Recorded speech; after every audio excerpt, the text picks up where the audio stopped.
Welcome to Nana classes. दोस्तों, नाना classes के YouTube channel पे आपका स्वागत है। आज है बात करते हैं 11 और 12 अक्टूबर 2020 के जितने भी most important Rajasthan current affairs के क्वेश्चन बनते हैं, आज हम उनका डिस्कस करेंगे। ठीक है, कल संडे था तो संडे के दिन आपको 1 से 10 अक्टूबर 2020 के वीकली टेस्ट उपलब्ध करवाए थे। 45 क्वेश्चन आपको उपलब्ध करवाए थे। बहुत सारे विद्यार्थियों ने उस टेस्ट में भाग लिया था और कुछ को टेस्टों से डर लगता है, शायद पहले बाल्य अवस्था से ही उनको डर लगता है और अब तक वो डरते आ रहे हैं और टेस्ट में भाग नहीं लेते हैं। तो 11 और 12 अक्टूबर 2020 के जितने भी most important Rajasthan current affairs के क्वेश्चन बनते हैं, आज हम उनका डिस्कस करेंगे।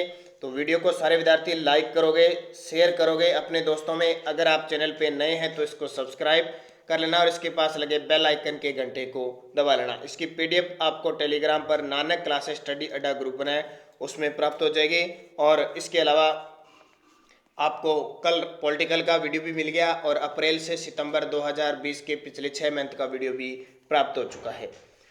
तो स्टार्ट करते हैं। उससे पहले अनअकैडमी, जिस विद्यार्थी ने ऐप डाउनलोड नहीं किया है वो ऐप डाउनलोड कर ले, वीडियो के डिस्क्रिप्शन में भी लिंक है। तो सफलता 100 days capsule course for ACF GS plus English batch start हो चुका है 5 अक्टूबर से, और ऑप्शनल बैच स्टार्ट हो चुका है 12 अक्टूबर से, आज से स्टार्ट हो जाएगा। तो ऑप्शनल सब्जेक्ट क्या पढ़ाए जाएंगे? बॉटनी, एनवायरमेंट साइंस, जूलॉजी और एग्रीकल्चर पढ़ाए जाएंगे। तो आप इसको ज्वाइन जरूर करें अनअकैडमी को, ताकि सफलता के राज आपको यहाँ से पता लग सके। तो स्टार्ट करते हैं। हमारा पहला क्वेश्चन, राजस्थान के किस जिले में पानी में फ्लोराइड की मात्रा 90 ppm के स्तर तक पहुंच चुकी है? राजस्थान के किस जिले में पानी में फ्लोराइड की जो मात्रा है वो 90 ppm यानी पार्ट पर मिलियन स्तर पर पहुंच चुकी है? तो वो नागौर जिला है। तो ये काफी एक संकटकालीन स्थिति है कि नागौर जिले में पानी में फ्लोराइड की मात्रा 90 ppm के स्तर तक पहुंच चुकी है। बहुत ज़्यादा है। अब आपको ये पता होना चाहिए, देखो नागौर पहले स्थान पर है सबसे ज़्यादा राजस्थान में। दूसरे स्थान पर देखो चूरू में 32 ppm है, 90 और 32 का अंतर देखो। और उसके बाद में तीसरे स्थान पर आता है श्री गंगानगर 28.2 ppm, और उसके बाद में चौथे स्थान पर आता है जयपुर 28.1 ppm, और अंतिम स्थान पे है झालावाड़, न के बराबर ही है 1.5 ppm स्तर है। और नागौर के अंदर फ्लोराइड की मात्रा, वैसे ही आप सुनते हो ना, अजमेर और नागौर दो जिले हैं जो सबसे ज़्यादा फ्लोराइड से प्रभावित है, और वहाँ पे सबसे ये क्षेत्र कहलाता है कुब्बड़ पट्टी। लेकिन अब रिपोर्ट में जो नागौर जिला है वो 90 ppm के स्तर पर पहुंच चुका है, यानी इतना बहुत ज़्यादा स्तर होता है, ये संकट की स्थिति है। देश में 270 जिले फ्लोरोसिस से प्रभावित है। राजस्थान, गुजरात और आंध्र प्रदेश इसमें सर्वाधिक प्रभावित है। अब दूसरी बात, हमारे एक रिपोर्ट, ये रिपोर्ट किसने जारी की है?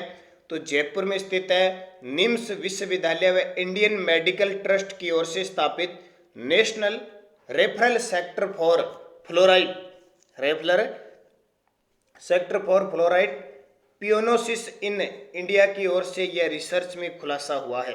तो राजस्थान में हालांकि राजस्थान में लगभग 33 जिलों में इसका प्रभाव है। राजस्थान में 33 जिलों में फ्लोराइड की मात्रा व मानक काफ़ी ज़्यादा पहुंच चुका है। और इसके लिए हालांकि राजस्थान काफ़ी स्वास्थ्य क्षेत्र में और बहुत सारे काम कर रही है फ्लोराइड क्षेत्र में। और एक जीका जिसको कहते हैं, जापान इंटरनेशनल कोऑपरेशन एजेंसी भी काम कर रही है, लेकिन फिर भी ये लगातार बढ़ता जा रहा है। तो एक चिंता का विषय। आपको बताया, इस फ्लोराइड पानी के पीने से जो हड्डियां हैं वो कमज़ोर हो जाती है, दांतों का कमज़ोर हो जाना, घुटने जोड़ों में दर्द हो जाना, यानी कूब आ जानी, जिसको ये क्षेत्र कहते हैं कूब पट्टी। तो हमारे राजस्थान में सबसे ज़्यादा ये फ्लोराइड की मात्रा लगातार बढ़ रही है। सरकार बहुत सारे प्रयास भी कर रही है, लेकिन फिर भी इसकी मात्रा बढ़ती जा रही है। तो ध्यान रखना नागौर। अब नागौर की बात आई है तो नागौर हमारे राजस्थान का मध्य का, यानी सबसे मध्य का राज्य जिला कौन सा है? नागौर है। और इसका एक मकराना क्षेत्र है, वो सबसे बीच में आता है। ठीक है, सेंटर लेवल में आता है। और नागौर की जब बात आती है तो यहाँ पे झील कौन सी आती है? डिडवाना झील। डिडवाना झील, मकराना संगमरमर क्षेत्र, ये सारे कहाँ पे आते हैं? नागौर के अंदर आते हैं। तो ये इंपॉर्टेंट क्वेश्चन बनता है आपके लिए। अब आपको कमेंट करके एक जवाब देना है कि नागौर जिले का वन्य जीव शुभंकर कौन सा है? नागौर जिले का वन्य जीव शुभंकर कौन सा है? इसका जवाब आप कमेंट बॉक्स में दोगे। दूसरा क्वेश्चन देखिए, देश के किस राज्य में कलाकारों के लिए संपर्क सम्मान सहायता कार्यक्रम का आयोजन होगा? संपर्क सम्मान सहायता कार्यक्रम का आयोजन होगा, तो राजस्थान के अंदर इसका आयोजन किया जाएगा। तो देखिए, आपको पता है पिछले 6 से 7 महीना से कोरोना वायरस के कारण कला व संस्कृति के जो कलाकार है उनका सिस्टम सब खराब हो गया। उनका कई तो ऐसे कलाकार है जिनका घर चलना ही मुश्किल हो गया है। तो इनको सबको एक मंच पर लाकर हर चीज में इनकी प्रगति को देखकर इनके लिए अलग से ड्राफ्ट तैयार किया जाएगा। उन्हें इनको एक इस प्रकार के भी कौन से किस विभाग में कलाकार कितने के निपुण हैं, उन सब कलाकारों को एक साथ इकट्ठा करके संपर्क सम्मान सहायता की पहल की और उन्हें इस प्रकार सरकार के द्वारा सहायता दी जाएगी। तो ये पहली बार किसी देश के किसी राज्य में इतना बड़ा ये सहायता कार्यक्रम आयोजित किया जा रहा है। तो किसमें? राजस्थान के अंदर। तीसरा क्वेश्चन देखिए, राजस्थान राज्य निर्वाचन आयोग ने किन नगर निगमों के चुनाव घोषित किए हैं? राजस्थान राज्य निर्वाचन आयोग ने किन नगर निगमों के चुनाव घोषित किए हैं? तो वो जयपुर, जोधपुर और कोटा। अब बात आती है कि इनके चुनाव कब होंगे, तो ध्यान रखना, एक तो पहली बार ऐसा होगा कि नगर निगमों के चुनाव है वो 2 चरणों में होंगे। पहले एक चरण में हो जाते थे जयपुर, जोधपुर और कोटा। प्रथम चरण 29 अक्टूबर को और द्वितीय चरण 1 नवंबर को होंगे। बहुत बार आपको कोशिश की थी सरकार ने इन चुनावों को टालने की, लेकिन फिर भी सुप्रीम कोर्ट के आदेश भी आ चुके हैं कि ये चुनाव करवाने होंगे। अब हमारे राजस्थान में नगर निगम कितनी है? हमारे राजस्थान में नगर निगम पहले हम पढ़ते थे 7 है, लेकिन अब 10 हो चुकी हैं। अब 7 कौन कौन से है? पहले तो आपको पता होना चाहिए, जो 7 संभाग है वही 7 नगर निगम है। जो ही 7 संभाग है वही 7 नगर निगम है। अब 10 कैसे हो गए? तो जयपुर में डबल हो गए, जोधपुर में डबल हो गए, कोटा में डबल हो गए, एक एक डबल हो गया, तो ये 3 एक्स्ट्रा हो गए, तो टोटल कितने हो गए? 10 निगम। अब क्वेश्चन आ जाने एग्जाम में कि राजस्थान में नगर निगम कितने, तो 10 बताने हैं, 7 नहीं लिखना, ध्यान रखना। और ये वीडियो आपको मिल चुका है अप्रैल से सितंबर 2020, रट लो पीछे 6 महीने का राजस्थान करंट अफेयर्स का वीडियो मिल चुका है, और वीडियो के डिस्क्रिप्शन में भी ये लिंक है। और जल्द ही अगले 2 दिन बाद आपको जनवरी से सितंबर 2020 के एक बड़ा वीडियो मिलने वाला है। हाल ही में चिकित्सा मंत्री ने मनोचिकित्सा, ठीक है, मनोचिकित्सा पर आधारित मन्नांजलि पुस्तक का विमोचन किया। यह किसके द्वारा लिखित है? राजस्थान के चिकित्सा मंत्री कौन है? डॉक्टर रघु शर्मा, जिनका विधानसभा क्षेत्र है केकड़ी अजमेर, ने मनोचिकित्सा पर आधारित मन्नांजलि पुस्तक का विमोचन किया। यह किसके द्वारा लिखित है? तो ये डॉक्टर तुषार जगावत के द्वारा लिखी गई है। तो विश्व मानसिक स्वास्थ्य दिवस मनाया गया 10 अक्टूबर को, ये आपको दिवस याद रखना है, के अवसर पर राजस्थान के चिकित्सा मंत्री रघु शर्मा ने मनोचिकित्सक डॉक्टर तुषार जगावत की 2 कविता पुस्तकों का विमोचन किया, जिनमें एक प्रमुख थी मन्नांजलि को में मन की बात दिल से पुस्तक का विमोचन हुआ। तो डॉक्टर रघु शर्मा के द्वारा इसका विमोचन किया गया।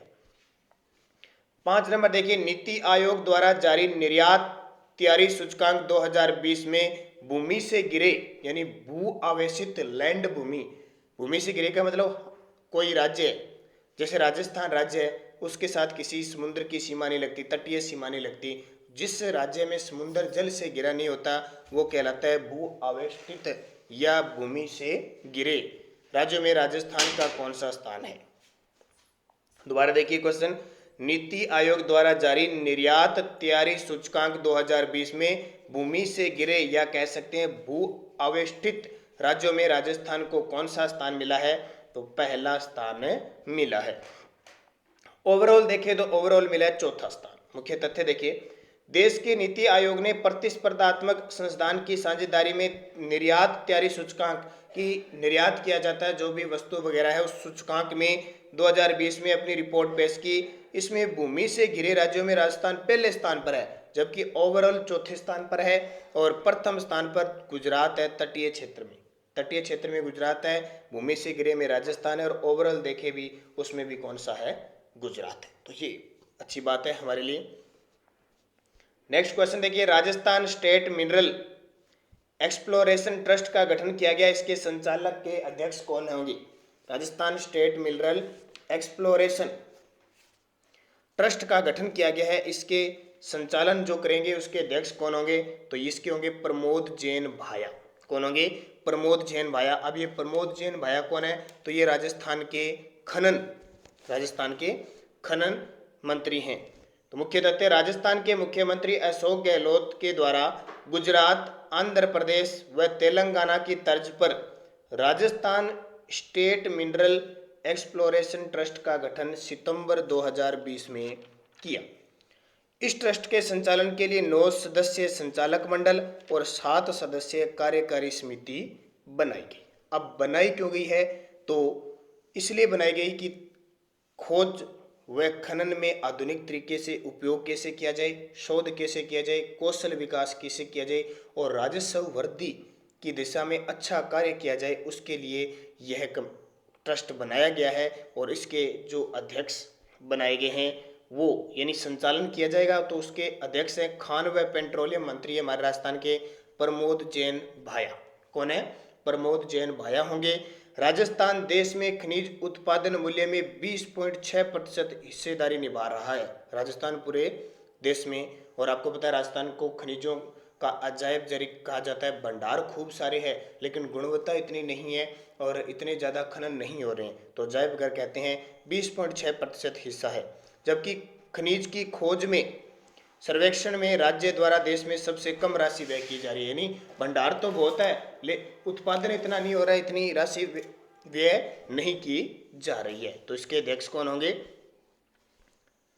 प्रमोद जैन भाया। एम कोठारी कौन होंगे? तो जल्द ही राजस्थान नई खनिज नीति लाएगा, उसका ड्राफ्ट तैयार कर रही है एम कोठारी की अध्यक्षता में। प्रसादी लाल मीणा हमारे उद्योग मंत्री है, राजीव स्वरूप हमारे मुख्य सचिव हैं। नेक्स्ट क्वेश्चन देखिए, पूरा सितंबर 2020 के टॉप 100 क्वेश्चनों का आपको वीडियो मिल चुका है राजस्थान करंट अफेयर्स का। वीडियो के डिस्क्रिप्शन में वहां से आप लिंक लेके इसको देख सकते हैं। टॉप 100 क्वेश्चन है इसके अंदर। सितंबर 2020 में अंतर्राष्ट्रीय राजस्थानी कॉन्क्लेव के प्रारंभ होने के कितने वर्ष पूर्ण हो चुके हैं? सितंबर 2020 में अंतर्राष्ट्रीय राजस्थानी कॉन्क्लेव के प्रारंभ होने के कितने वर्ष पूर्ण हो चुके हैं? तो इसके टोटल कितने वर्ष पूर्ण हो चुके हैं? तो देखिए 2000 में स्टार्ट हुआ था, 20 वर्ष पूर्ण हो गए हैं। कितने? 20 वर्ष पूर्ण हो गए हैं। तो है क्या ये? तो विश्व भर में बसे सभी प्रवासी राजस्थानियों को राजस्थान से जोड़ने के लिए वर्ष 2000 में प्रथम अंतर्राष्ट्रीय राजस्थानी कॉन्क्लेव का आयोजन करवाया गया था और 24 सितंबर 2020 को इसके 20 वर्ष पूर्ण होगी। देखो हमने सितंबर माह के सारे करंट पढ़ लिए, फिर भी कुछ 20-25 क्वेश्चन ऐसे बच जाते हैं जिनको अब हम एक एक दो करके क्लियर कर रहे हैं। तो 24 सितंबर 2020 को 20 वर्ष पूर्ण हो गई। नेक्स्ट है, 5 दिवसीय अंतर्राष्ट्रीय टेक्सटाइल एंड अपैरल फेयर के कौन से संस्करण का वर्चुअल एक्सपो वस्त्र 2020 का शुभारंभ सितंबर 2020 में किया गया? 5 दिवसीय अंतर्राष्ट्रीय टेक्सटाइल एंड अपैरल फेयर के कौन से संस्करण का वर्चुअल एक्सपो वस्त्र 2020 उसका नाम है, सितंबर 2020 में किया गया। यह संस्करण कौन सा है? ठीक है, तो ये इंपॉर्टेंट है, ये 7वें संस्करण का है। अब है क्या? पहले ध्यान रखना, हमारे उद्योग मंत्री कौन है? प्रसादी लाल मीणा। इसका आयोजन किसके द्वारा किया गया? तो टेक्सटाइल फेयर रिको और फेडरेशन ऑफ इंडियन चैम्बर यानी फिक्की के द्वारा संयुक्त रूप से किया गया। 5 दिवसीय है ये। इसका नाम क्या है आयोजन का? वस्त्र 2020। ठीक है, तो इसमें वस्त्रों के मामले में क्या बड़ी बड़ी प्रदर्शनी की गई, संस्करण लगवाए गए, मीटिंगें आयोजित की गई। ठीक है, और विदेशी खरीदारों और इंडियन बाइंगिंग हाउसों और प्रतिनिधियों ने भी इसमें भाग लिया था। फ्रेंच ओपन, ये आपके लिए बहुत इंपॉर्टेंट है। फ्रेंच ओपन 2020 की महिला एकल वर्ग का खिताब किसने जीता? साल में 4 ग्रैंड स्लैम होते हैं, आपको पता होगा कौन कौन से? Australia open, Wimbledon open, French open और यूएसए ओपन। ठीक है, तो कोरोना की वजह से अब की बार विंबलडन को रद्द कर दिया गया, लेकिन फ्रेंच ओपन होना था ऑस्ट्रेलिया ओपन के बाद, लेकिन अब उसे स्थगित पहले कर दिया गया था, अब ये करवाया गया। तो 4 ग्रैंड स्लैम में से स्थगित कौन सा है? तो क्वेश्चन ये आएगा विंबलडन हुआ ही नहीं, ध्यान रखना। फ्रेंच ओपन को एक बार रद्द किया, अब दोबारा हो गया। अब देखिए फ्रेंच ओपन का अभी रिजल्ट आ गया। महिला एकल वर्ग का खिताब किसने जीता है? इवा स्वीटेक ने। इवा स्वीटेक ने जीता है। ये कहाँ की है? तो ये इवा स्वीटेक पोलैंड की है और बड़ी बात महज 19 वर्ष की है। तो ग्रैंड स्लैम जीतने वाली या फ्रेंच ओपन जीतने वाली सबसे युवा महिला होगी इवा स्वीटेक। कहाँ की है? पोलैंड की। और पोलैंड की पहली महिला जिसने ग्रैंड स्लैम जीता है, एक तो बड़ी ये बात। अब इन्होंने किसको हराया है? सोफिया केनिन को हराया है जो अमेरिका की है। उपविजेता रही। अब मैं आपको देता हूँ, पूरे साल में 4 ग्रैंड स्लैम होते हैं, लेकिन 3 ग्रैंड स्लैम हुए हैं, उनमें कौन कौन महिला जीती है। ध्यान रखना, सबसे पहले हुआ था ऑस्ट्रेलिया ओपन, उसमें सोफिया केनन जीती थी, ऑस्ट्रेलिया अमेरिका की। फिर दूसरा हुआ विंबलडन, हुआ नहीं, फिर हुआ सीधा अमेरिकी ओपन। अमेरिकी ओपन का खिताब जीता नोआमी ओसाका ने, जापान की है। और अब हो गया फ्रेंच ओपन, उसकी जीती है इवा स्विटेक। ठीक है, इवा स्विटेक कहाँ की है, अमेरिका की। वेस्टेक है पोलैंड की, सोफिया केनन अमेरिका की, और नोआमी ओसाका जापान की। सेरेना विलियम्स अब की बार हालांकि इन्होंने खिताब नहीं जीता, ये भी अमेरिका की है। और अभी कल आपको पता है फ्रेंच ओपन का पुरुष एकल वर्ग का खिताब भी जीत लिया किसने, राफेल नडाल ने। स्पेन के राफेल नडाल ने फ्रेंच ओपन का खिताब जीत लिया। उपविजेता नोवाक जोकोविच को उन्होंने रहा। मैं स्पेशल कल या आज आपको एक स्पेशल ग्रेड स्लैम 2019 की और 2020 की कॉम्बिनेशन करवा के एक वीडियो जरूर डालूंगा, तो यहाँ दे सकते हो, मैंने आपको बता दिया। लास्ट क्वेश्चन देखिए, अंतर्राष्ट्रीय बालिका दिवस कब मनाया जाता है। अंतर्राष्ट्रीय बालिका दिवस, तो ध्यान रखना कल 11 अक्टूबर को अंतर्राष्ट्रीय बालिका दिवस बनाया गया। अब अक्टूबर में कौन कौन से दिवस बनाए गए, याद रखना। 11 अक्टूबर अंतर्राष्ट्रीय बालिका दिवस, 10 अक्टूबर विश्व मानसिक स्वास्थ्य दिवस, 10 अक्टूबर विश्व प्रवासी पक्षी दिवस, 9 अक्टूबर डाक दिवस, 8 अक्टूबर वायुसेना दिवस, 7 अक्टूबर विश्व कपास दिवस, 5 अक्टूबर विश्व शिक्षक दिवस, 2 अक्टूबर अंतर्राष्ट्रीय अहिंसा दिवस और लाल बहादुर शास्त्री और महात्मा गांधी की आपको पता है जयंती बनाई गई।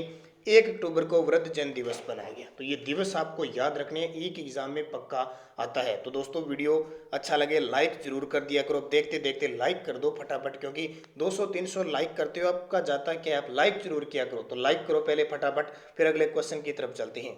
लाइक किया करो, शेयर किया करो, और चैनल पे नए हैं तो इसको सब्सक्राइब कर लिया करो, ताकि कोई भी वीडियो आती है उसका नोटिफिकेशन आपके पास पहुंचे। अब देखिए पिछले वीडियो का क्वेश्चन था 15वीं विधानसभा चुनाव 2018 में कितने प्रतिशत मतदान हुआ, तो 74.69% हुआ। ठीक है, और ये तो 15वीं थी, 14वीं विधानसभा में जो चुनाव हुआ वो 75.23% हुआ, यानी जो 15वीं विधानसभा उसमें कमी आई है। पुरुषों ने मतदान किया 73.80% ने, और महिला ने किया 74.66% ने। चारों आंकड़े सबसे ज्यादा पोखरण जैसलमेर की सीट से हुआ लगभग 80%। तो एक वीडियो में जहां तक कोशिश करूंगा 15वीं विधानसभा पे आपको जरूर एक वीडियो दूंगा। एक क्वेश्चन, बंगाल विभाजन कब हुआ, तो ये आपको पता ही है 1905 में हुआ था। उसमें जो वाइस राय थे वो लॉर्ड कर्जन थे। कौन थे, लॉर्ड कर्जन थे। बंगाल विभाजन के विरोध में बहुत सारे स्वदेशी आंदोलन वगैरह सब आंदोलन भी चले थे। 1907 में सूरत अधिवेशन हुआ, ये भी आपको पता है, सूरत अधिवेशन जिसमें कांग्रेस का विभाजन हो गया था। और 1911-12 में कोलकाता से राजधानी दिल्ली बनी। अब वीडियो के लास्ट में मैं आपसे क्वेश्चन पूछता हूं जिनके जवाब आपको कमेंट बॉक्स में देने हैं। विश्व की दूसरी सर्वश्रेष्ठ लग्जरी रेल का सम्मान राजस्थान की किस रेल को मिला। विश्व की दूसरी सर्वश्रेष्ठ लग्जरी यानी शाही रेल का सम्मान राजस्थान की किस रेल को मिला। Palace on Wheels, Fairy Queen, Royals on Wheels, Orient Express. सही जवाब आपको कमेंट बॉक्स देना, ये बहुत इंपॉर्टेंट क्वेश्चन है। और एक क्वेश्चन, वर्तमान में हमारे देश के नियंत्रक व महालेखा परीक्षक कौन है। वर्तमान में हमारे देश के नियंत्रक जिसको CAG कहते हैं कौन है। अधीर रंजन चौधरी, गिरीश चंद्र मुर्मू, हर्षवर्धन श्रृंगला, पिनाकी चंद्र घोष। सही जवाब देना है। चारों के चारों शख्सियत कहीं ना कहीं से संबंधित है। और जल्द ही आपके लिए हमारे देश में कौन क्या का वीडियो, सारे राष्ट्रपति, सचिव, वित्त सचिव, बड़े बड़े जितने पदाधिकारी चेंज हुए उन सब का वीडियो जल्द ही आपके पास पहुंचने वाला है, स्पेशल राजस्थान पुलिस के लिए। तो ये विधानसभा और राज्यपाल का कल मैंने वीडियो दे दिया था, बहुत इंपॉर्टेंट क्वेश्चन है ये। इसमें व्यवस्थापिका यानी विधानसभा और राज्यपाल के बारे में है। अब आपको एक वीडियो दूंगा मैं कार्यपालिका, जिसमें स्पेशल मुख्यमंत्री और उसकी मंत्री परिषद होगी, महिला बाल अपराध का। आज आपको दूसरा वीडियो मिल जाएगा, अब की बार कांस्टेबल पार। और ये करंट अफेयर्स का छठा वीडियो भी कल आपको मिल चुका है, जल्द ही 7वां वीडियो मिल जाएगा। तो लाइक करना न भूलें, शेयर करना न भूलें। अगर आप चैनल पे नए हैं तो इसको सब्सक्राइब कर लें। और इसका PDF आपको टेलीग्राम पर नानक क्लासेस स्टडी एडी ग्रुप में प्राप्त हो रहा है। तो धन्यवाद, जय हिंद, जय भारत।